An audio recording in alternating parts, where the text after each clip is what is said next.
à tous et bienvenue dans votre résumé de l'actualité économique. Le Fonds monétaire international a validé la dernière revue de ses programmes avec le Bénin, débloquant 118 millions de dollars, soit 77 milliards de francs CFA.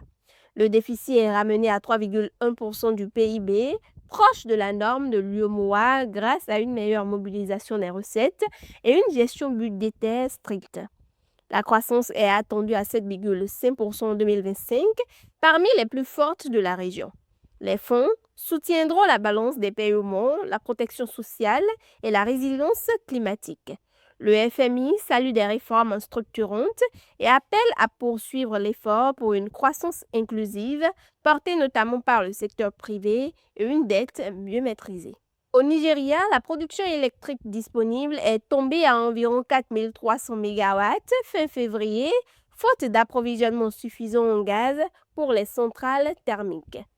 Moins de 43% des volumes nécessaires sont fournis, provoquant délestage et réduction des allocations aux distributeurs. Cette crise survient malgré une émission obligataire de 501 milliards de naira destinée à affiner les dettes du secteur et relancer la production.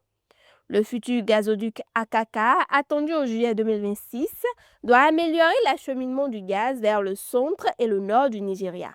Cependant, d'importantes réserves gazières existent, mais l'approvisionnement domestique reste insuffisant pour couvrir la demande électrique. Autre volet de l'actualité économique, l'ANRPC annonce que la Côte d'Ivoire s'apprête à devenir le troisième producteur mondial de caoutchouc naturel, derrière la Thaïlande et l'Indonésie, en dépassant le Vietnam. La filière vise 500 000 hectares supplémentaires d'ici 2036, s'ajoutant aux 722 000 existants. Sur 10 ans, les exportations ont été multipliées par 5, atteignant près de 1 490 milliards de francs CFA, sans aucune année de recul portée par la demande mondiale en pneumatiques. Devenu la deuxième source de devises agricoles derrière le cacao, le secteur dominé par les petits planteurs doit désormais miser sur la transformation locale pour capter davantage de valeur ajoutée.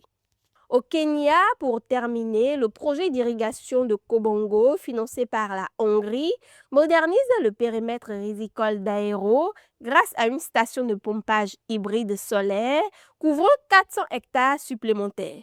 Prévu sur 26 mois, il doit générer 5 000 emplois directs et renforcer la production locale dans un pays fortement dépendant des importations de riz. Deuxième bassin rizicole après Mouya, il représente 11% de la récolte nationale. Ce projet s'inscrit dans la stratégie Bottom-up Economic Transformation Agenda visant à étendre l'irrigation vers 1 million d'hectares d'ici 2030-2032 contre 288 000 hectares équipés en 2023 afin d'améliorer la sécurité alimentaire et les revenus ruraux. C'est l'essentiel à retenir en ce début de semaine. Merci pour votre aimable attention et agréable semaine à tous.